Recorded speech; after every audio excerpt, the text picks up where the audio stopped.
Hello guys, welcome to the channel. For now, in today's video, we are gonna do the tips, tricks, and features and settings on video of the Iqoo EZ9S Pro. And this is the orange color of the Iqoo EZ9S, and this is the Lexima blue color. And the best part about this is this is just 0.749 cm thickness, and you can see it's extremely slim. Versus if you compare with this guy, it is 0.79, and that means close to 0.8 versus close to 0.75, which is really slim. And regarding the weight also, this is a bit lighter than this guy. This is 185 grams versus this is 190 grams.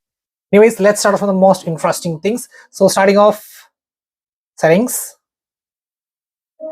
and just go to system, and starting off, you can see this. Starting off from the most interesting features, so just go to settings. And let me have a basic overview also. So just go to the shortcuts and accessibility, and starting off, you have the split screen view. It's really simple, just 3-finger swipe up for the split screen. So currently I'm using Chrome. If I want to use another app in this same screen itself, just 3-finger swipe up and just select the next application. You can see Chrome along with YouTube on a single window. So that's the first thing. And next is regarding the small window. So how can you open a small window? Currently you can see Chrome is in big window, and if you need this to be a small one, just go to the reasons and tap over here, and you can see it's small window. And now you can see it appears as a small window. Even you can increase and decrease the size, or you can just place it anywhere on the screen. You can see it's really simple. And if you want to increase, just tap over here and just tap over here, and again tap the small window. And if you want to decrease, just tap the -1, and it will be appear like a small pop-up icon. And whenever you finish the other activities, you can just tap back on this guy and instantly opens this window. That's really stunning, and it feels really smooth. You can see works seamlessly, very smooth. So I just allow this one, and for closing, you can see just close. So let's go back to the same location. So settings, small window we have covered, and next is smart sidebar, which is a really interesting thing. You can see just swipe over here, and you can see smart sidebar, just got it. And you can see few of the functions. But if you want to customize this, just tap on this icon and just tap edit, and you can see lot of installed applications will be here. Suppose if you are not using this notes, calculator, albums, and Google, then you need to just disable this guy, and the frequent apps which you are using like the Snapchat or the Gmail, you can add is this to this location. So you can see you can add your favorite one by just tapping the plus, and you can just remove the unwanted one by tapping the minus. So at a glance itself, and even you can see is tap edit, and even you can rearrange these icons. Sorry, see, even you can rearrange. So it's really cool. So you can just customize in your own way. So if Facebook is most important, then just allow Facebook to be on the top, and Netflix is the second one, and just Netflix, and so on. You can just customize. And whenever you just swipe on the right corner, you can see you can appears like this edge panel like that. So it's really cool. And next is regarding the S capture. Just 3-finger swipe down. See, that's the screenshot. 3-finger swipe down, that's a screenshot. And volume down plus power button is also a screenshot. You can see there's 2 ways to take a screenshot. And next, let's go to the smart motion. Here are many features, and I want to start off from the screen on and off gestures. Starting off, raise to wake. That means when your screen is off, just raising the phone instantly wakes up the phone. So that's raise to wake. Then double tap to wake. So that's when the screen is locked, just double tap and instantly wake up the phone. Keep screen on while looking. That means when you're looking in the screen would not be turned off. Like if your screen timeout is 1 minute, and after 1 minute also you're just looking in the screen, then it won't be locked.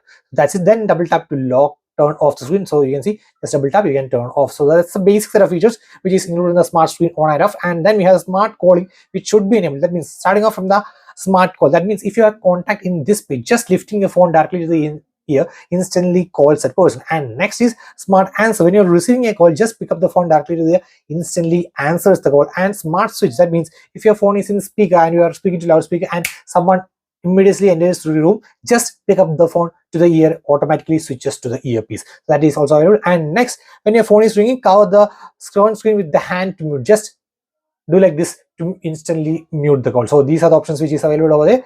And flip to mute incoming calls, and just you can just flip up like this to mute incoming calls as well. So these are the basic features. And shake to turn on flashlight, just see. Wow, looks stunning. and want to turn off the flashlight as well. And let's go to the same location again and shortcut accessibility, and we have covered till the smart motion. And next we are going in quick action. That means press and hold the volume down button. Currently you can see you can assign to any of them, or you can customize to any other. That's the best part. So I'm just going to customize to the Chrome, and you can see locked. Press and hold the volume down button, so you can see instantly the Chrome appears. So that's really cool. And one more thing is that quick action for camera. That means you can see a lot of options, and double press the volume down button. It would be triggering the quick action for camera. Yeah, locked. Double press the volume down button, and you can see instantly the camera is turned on. That's a quick action mode. And next we are going to press and hold the power button. So if you press and hold over here, you can see the Google Assistant appears. So if you need the power menu, then just tap, press and hold the power button, and just power and emergency menu. Now you can see the power and emergency menu appears. So, and apart from that, then next is Easy Touch. This is also known as assistive touch in the iPhone. So you can see this type of icon, and you can customize in two ways. Either by tap operations, you can see tap, what should happen, open menu. So that means if I just give a tap, it's opening a menu. But if you want to open another application like calculator, just giving a tap instantly opens the calculator. Here you can see instantly opens the calculator. But I would prefer to customize menu and just add your favorite features like this, add your favorite apps along with add your favorite shortcuts. I would preferably telling you to add the shortcuts, because from here the smart sidebar you can also get the apps but you can't get the shortcuts. So I would be preferring shortcuts more on this Easy Touch. And you can see, and just tap to open menu, and you can just be in the same location as the power button. So you can see, can we find it with ease.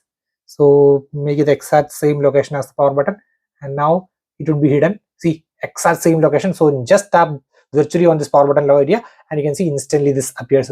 So you can access the shortcuts along with, if you need to open apps, that also can be available in just a single touch. So that's very cool. That is the Easy Touch feature, and you can even customize it further. And the next is one-handed mode.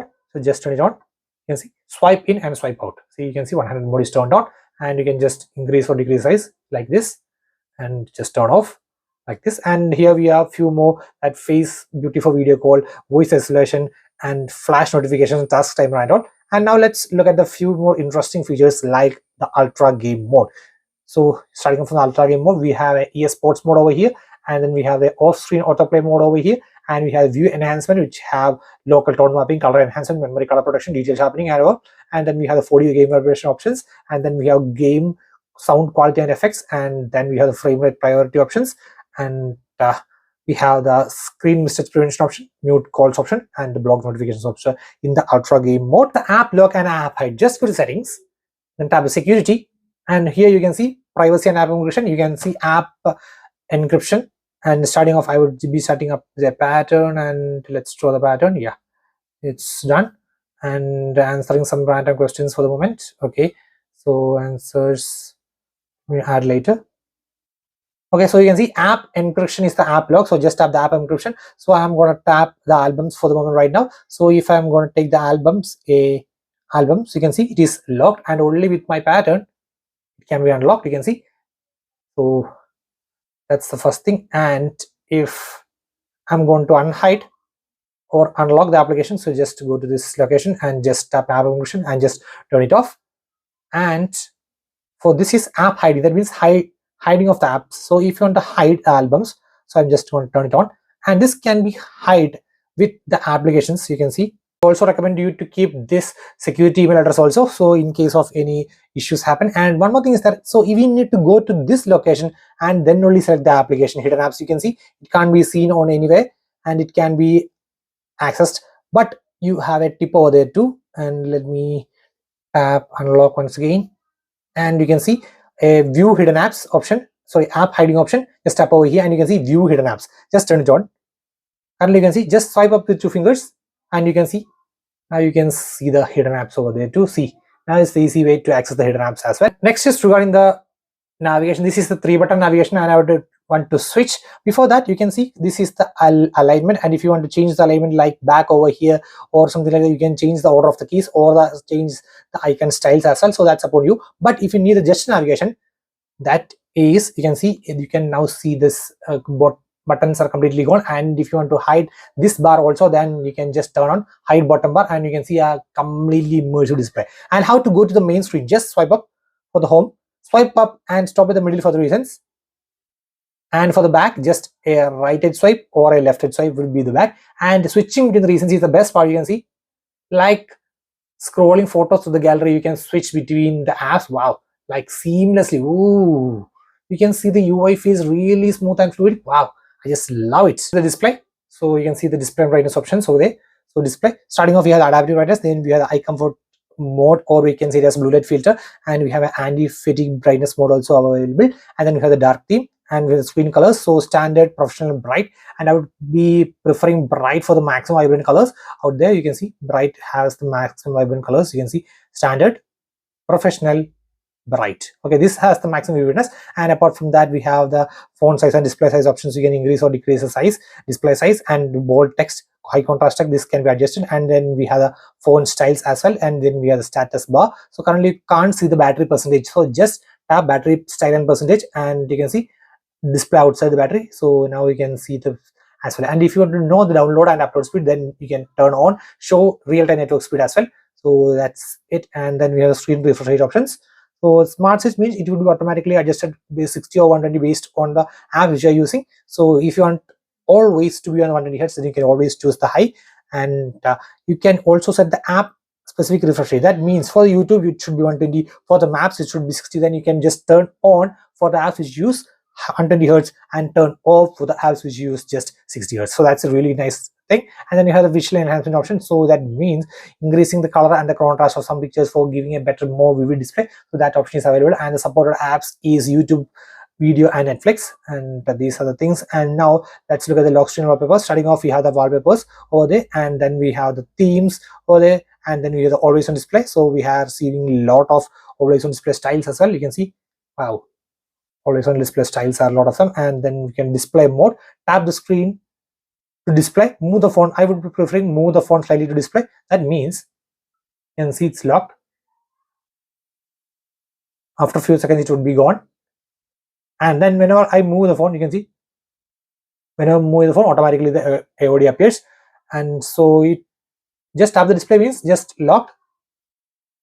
After this disappears, just give a tap on the screen. Just give a tap on the screen. Now you can see the AOD appears. And we can also enable for the always on display for new notifications and all. And that's it. And we have the color styles, system, app, and color. You can just customize over here, and you can change the colors like this. Currently you can see it's a light bluish color. You can change to other colors as well. So that's based upon your preference. And next is the lock screen settings. So you can see custom lock screen. You can just tap over here, and you can select the styles which you need the lock screen to be, and the colors which the lock screen has to be. So a lot of options. Next is the home screen settings. So you can see the home screen drawer. So if you just need the home screen only, then you can just set it to standard. And then we have the sliding effects like a third-party launcher. You can see a lot of Nova launcher and all. So you can see, oh, like a whole type of launchers. So that is also over there. And let me switch to back and the home screen settings. And then we have the sliding effects as well. Currently I am switched to flip, and if you want to change them, you can change it later on. And next we have the Google Discover, add media page to home, and then swipe downwards on home screen. Currently you can see if I swipe downwards, then a global search appears. This is not as important, but I would preferring just press and hold over here, tap home screen settings, tap swipe downwards on home screen, and switch to notification center. So that means if you just swipe down, you can see instantly this notification panel appears, which is really great. And we have a symbol mode as well. That means to use for the aged people, you can have the bigger icons. You can see, I'll just give you an example experience now. So if you touches with your thumb also, still a mistouch wouldn't be happen. You can see settings, calculator, see music, see calendar. So these are the symbol view. And just go to this settings, and you can just exit symbol view. That's exiting. So that's it. It's a simple way to do that. And one more thing is there, that's regarding the RAM optimization. So just go to settings, and here we have the RAM and storage option. So you can see I had already turned off. By default it would be turned on, the external RAM, but in the 12 GB variant I wouldn't recommend to keep it the RAM option on, or you can turn it off. But on the 8 GB or 8 GB variant you can definitely turn this on option on, because the 8 GB just you are getting the 3 GB only available while you are using. So, and for the 12 GB this is not needed, just turn it off. And next is regarding the cameras. So starting off, we are getting the snapshot mode, night mode, 0.6 on next to X, portrait mode. Portrait mode have stunning styles, face adjustments, bokehs, and we have the photo. Maximum we can go up to 10x, and in the video we can maximum go up to 10x as well. And in more we have 50 MB mode, panoramic mode, ultra HD, slow motion, time lapse, super mode, pro mode, dual view video, that means front and back at the same time, and the live photo. Let's see, in the video we can maximum go up to 4K at 30 fps, and if you turn on the stabilization, ultra stabilization, it will be switching to 100p at 30 fps. And let's see 4K at 30. Let's see. Okay, so even you can have a standard stabilization at 4K at 30 fps. And for the front camera, let's see. And the front camera you are just having 100p at 30 fps or option only for the front camera. So that's it regarding the tips, tricks, and features and settings of video of the Iqoo EAS 9S Pro. So guys, that's today's signing off. It's phone mania.